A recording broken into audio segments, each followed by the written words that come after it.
hanyuma ishyiraho ry'umupira w'amaguru mu gihugu cy'Ubwongereza uyu wa kane Samir bashyize hanze reka mvuge ngo ni itangazo ry'amagambo 98 mu by'ukuri agaragaza ikipe ya De Bruyne ishinjwa cyangwa se iregwa ibyaha bijyanye n'imikoranire mibi cyangwa se idahwitse n'aba agents cyangwa se bashinzwe kureberera inyungu z'abakinnyi. Ibyaha byakozwe 2022 ariko hari imyaka hagati urugendo twinjiramo tureba uko byagenze. Sami ntekereza ko numvise ibintu mbere yuko turabyinjiramo neza. Mbanza kubaza ikibazo kimwe, ubundi imikoranire y'ama equipe na federation runaka n'abashinzwe kurebera inyungu z'abakinnyi ubundi ibi ngibi byaje gutse ko numva bidasanzwe umupira w'amaguru kwisoretse kanga mu Bwongereza cyane cyane baraye muri rusange. Ni itegeko riri mu mategeko ya FA cyangwa se Football Association ko ukuntu biyemera bahita bavuga ko n'ubundi ma federation yose yitwa Football Association ariko y'Ubwongereza ni izina bwite ntabwo ari izina rusange. FA biri mu ngingo ya itegeko ugomba kuyasoma harimo precision. Ingingo ya kangahe ivuga kuri third party. Ni namabwiriza ari muri A2 regulations A2 na A3 mu mategeko ya FA agendanye n'ibijyanye no gukora n'aba intermediaire abahuza.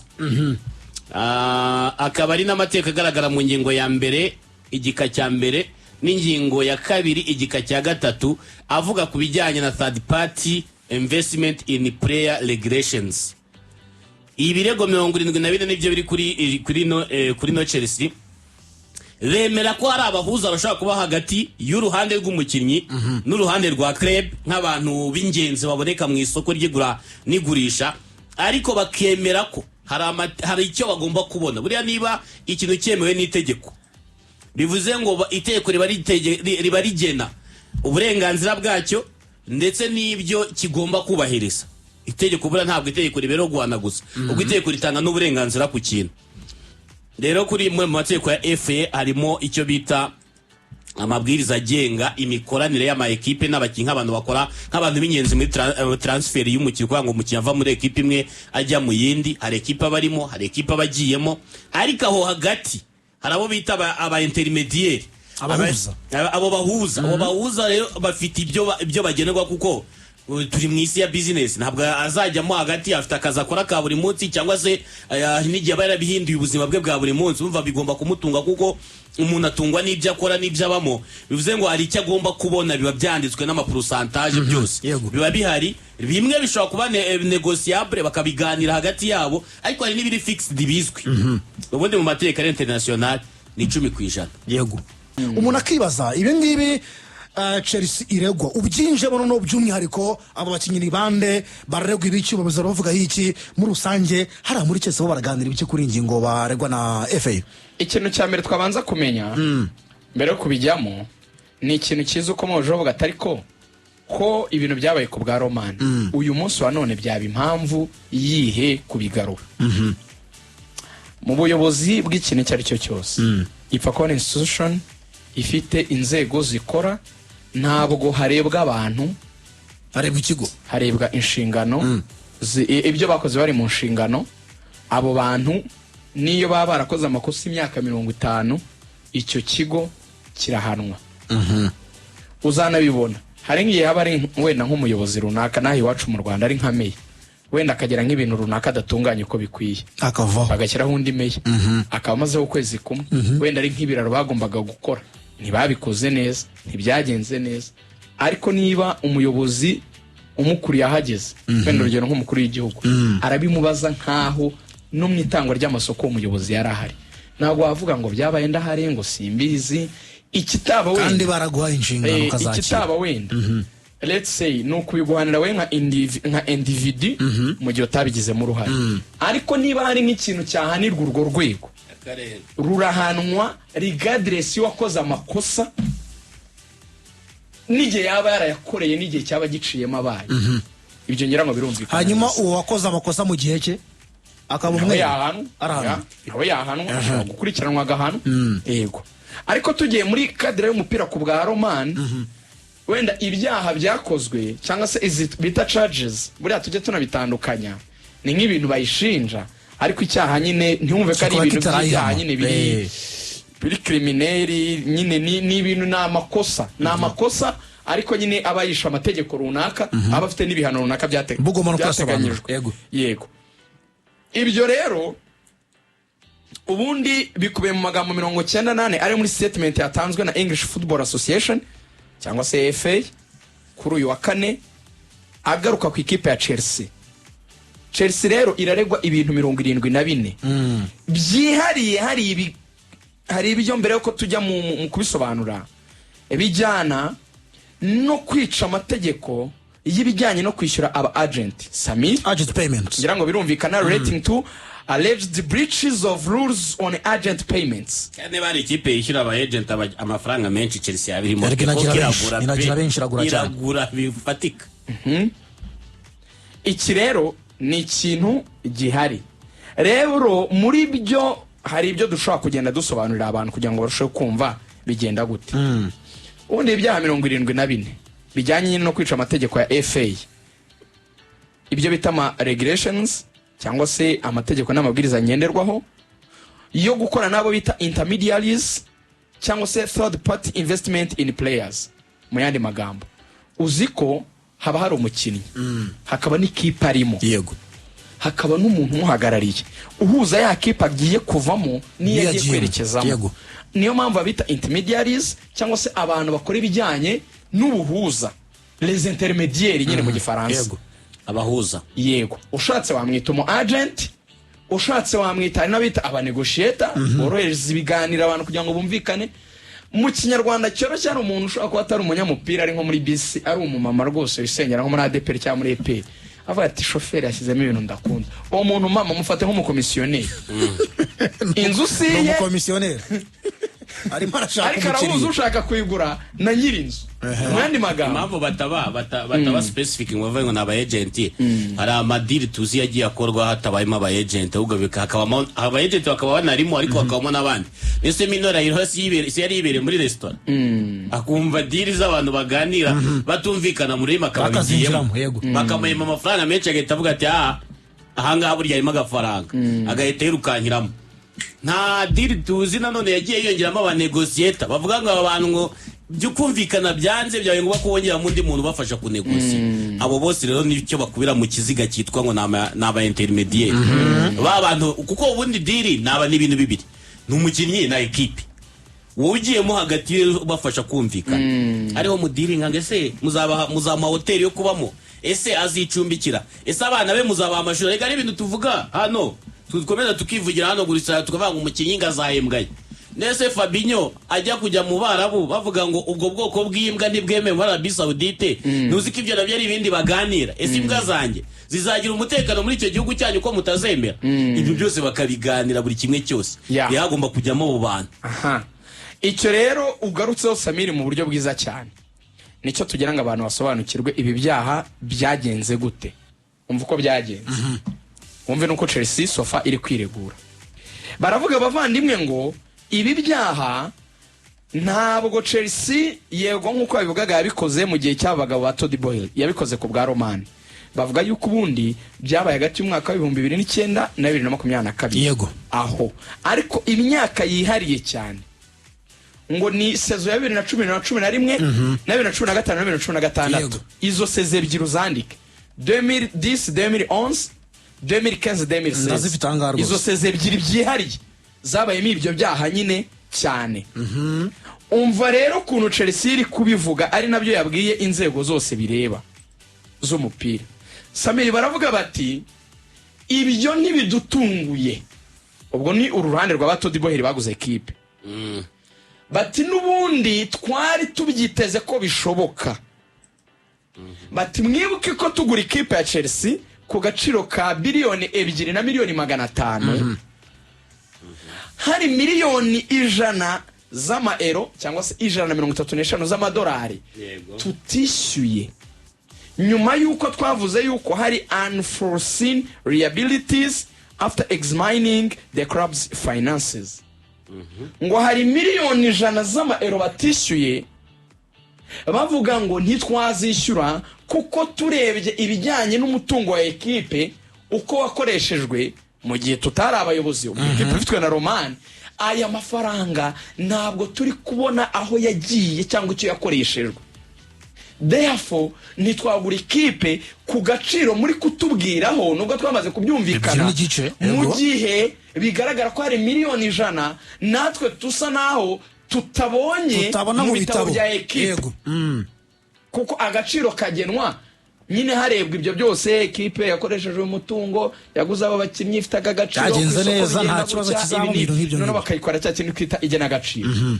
Samir, mu buzima busanzwe n'abantu bafata biriya byitwa nk'inzu kuri yo bagiye kwiteza cyane, kuri yo bikoreye igena agaciro, kavuga aya makara arimo nta ni ikibanza kiri hehe ibiki none bakaderebera ko batinzo yene yagaza agaciro ka miliyoni 50. Unyira yashaka kuvuga toya ngiye muranyiba ati inzu yanjye yagaza agaciro ka miliyoni 65, muzana undi muntu asubirishemo muiteze cya munara mwishyure nk'abanki, ariko aka gaciro mwayihaye ni gake. Rero aba nabo Chelsea ikorerwa igena agaciro kugira ngo bajye kugura 2.5 kuko bari bayambaye Roman, so wari uri kugurisha kuko yari yayatswe.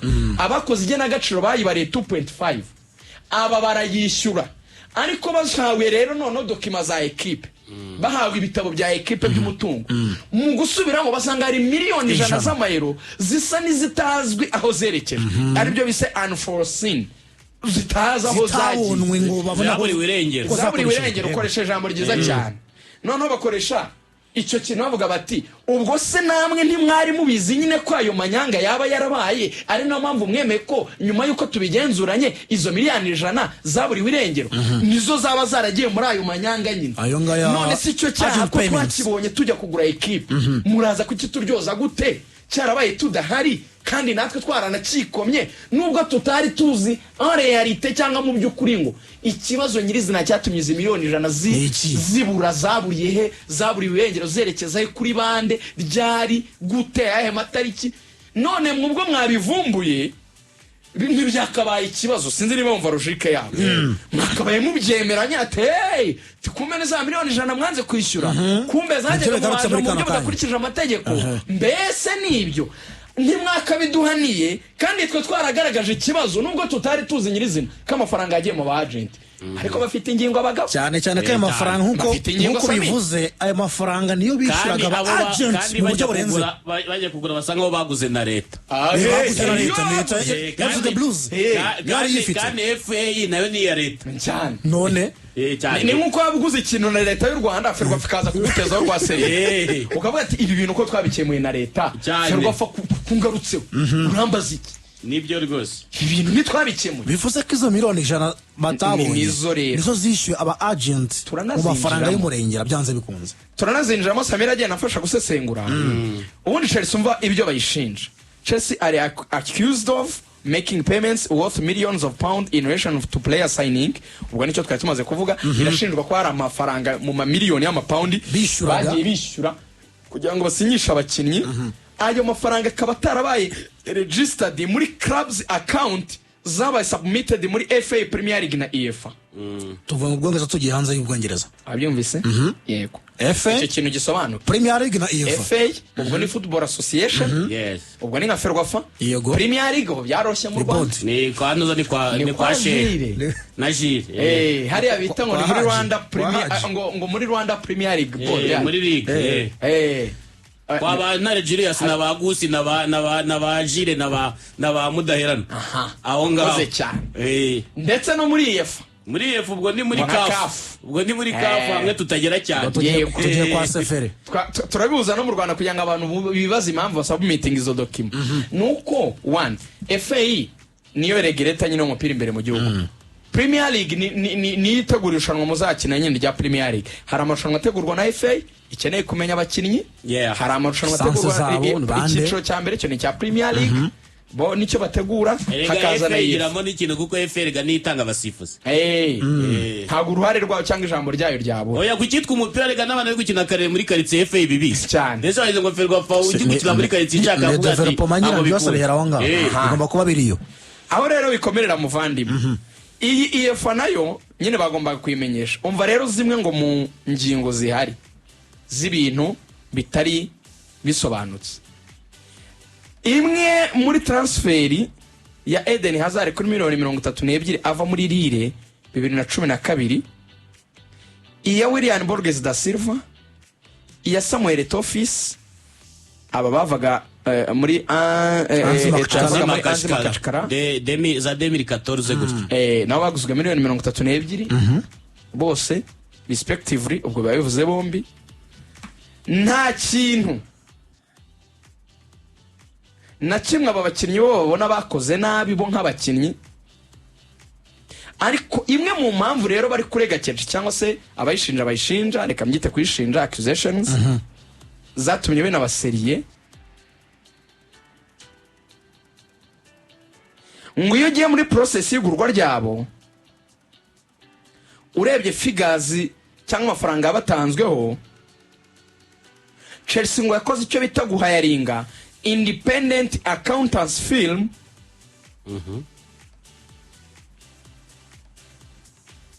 Chelsea mu gihe byagaragaraga yuko ngo yaba izarenza amafaranga yemerewe kuba yashora, wabyumvishe ko bigiye guhura gato na za financial fair play, ndabibona. noneho bakaza shaba abantu ni abantu ba fake, ngo bakabakorera ibyo bita kudeklara muri official books za Chelsea ibijyanye n'amafaranga atariyo, arizo zo miliyoni bakaringaniza ibitabo mu buryo butari bwo zaburi irengero. Mu yandi magambo icyo cya independent accountant se wacyumvisemo ego baba ntibigenga ego uti byagendaga bite rero. Chelsea yanicaraga ikisanga kuri miliyoni 32 yayishyura umukinnyi na ekipe wenda Anzi Makashkara, ariko Chelsea kavuga iti ese yakagiyemo pourcentage z'aba agent birahita bitugikamba ko biri utuma ibitabo byacu bitaza kuba balanced, bagafata amafaranga, ubwo ni nka ya Romani let's say cyangwa se n'andi sunzi ko babigenzaga, wenda bizagenda bisobanuka, bakavuga ati Samiri ni uhagarariye William, kamwe ati Samiri ntago turi gukura amafaranga kuri konti ya Chelsea ngo tukwishyure, ariko hari indi konti wenda ibuze kuva amafaranga. Icyo kirego kirajya guhura no muri kimwe mu birego 115 birego Man City, ari aho bigaragara ko mu mafaranga bagiye bahemba bano ba Pep Guardiola, mu mafaranga bamwongereye ari plus ari amafaranga yavaga muri Man City imbere, andi mafaranga akava mu Barabu, agahembwa amafaranga avuye habiri, kuko dushobora kuba twumvikana dufata urugero nafite company yitwa Samir Investment Group, tukaba twumvikanye nk'abandi nzagwemba 500 akava muri company, kandi company niyo amategeko areba, ariko babona n'ingwaye senyisa ku ruhande, bishobora kuba byazamura imisoro cyane, kahita nkanda akanyenyeri gutya wowe kuri konti bikagaragara ko hagiyeho 300, ariko hari ahandi nacishije ku ruhande nagwaye desi, ibyo ngibyo. Noneho bavuga ngo Chelsea ukuntu yabaga yabigenje cyangwa ukuntu yabaga yabikoze ni ibintu bibabaje cyane. Chelsea ngo iyo yajyaga kugira ngo ireshye umukinnyi nemere kwizamo, ubwo urumva Samiri hari ibintu yakoraga kamemu, ari byo ngiye kugaruka mu bice bitatu, ngo yarebaga players representatives nibo twita abaje, players family members abavandimwe cyangwa ababyeyi be n'abana, ndetse n'umukinnyi ubwe, ngo bakaba bakura amafaranga kuri konti zindi zitari za ekipe, bazita ngo ni offshore accounts. Izi uziko bazidefinisa muri finance ngo ni the account, urumva, is a bank account located in a country different from the accounts holder country of residence. Chelsea nabonye bafite icyizere cyuko bashobora gucibwa amafaranga byonyine, niko mbibona, kuko impamvu zose batanze zitwa impamvu nyoroshya cyaha. Twarababwiye twaguze ntabwo twigeze tugura na nyiri ikipe ngadusobanurira, mwarayi twaguze n'urwego rwa leta, turababwira ati muri mu bitabo byanyu bigaragaza icyo nakwita ni transaction financière zabo, biragaragara ko hari amafaranga miliyoni 3 tutari kubona aho yagiye. Izo miliyoni 100 zirongera ziragarutse aka kanya ziri kugaragaramo kuko impamvu miliyoni ijana zigaragaramo ni biba byoroshye wowe waguze umukino wa 32 tayari Rwanda Revenue yo mu Bwongereza ibizi ngo hari imisoro yangaye cyane igahita ivuga ati kuri 32 uko byagenda kose ku mu agent hari amafaranga wenda runaka agomba kumugendaho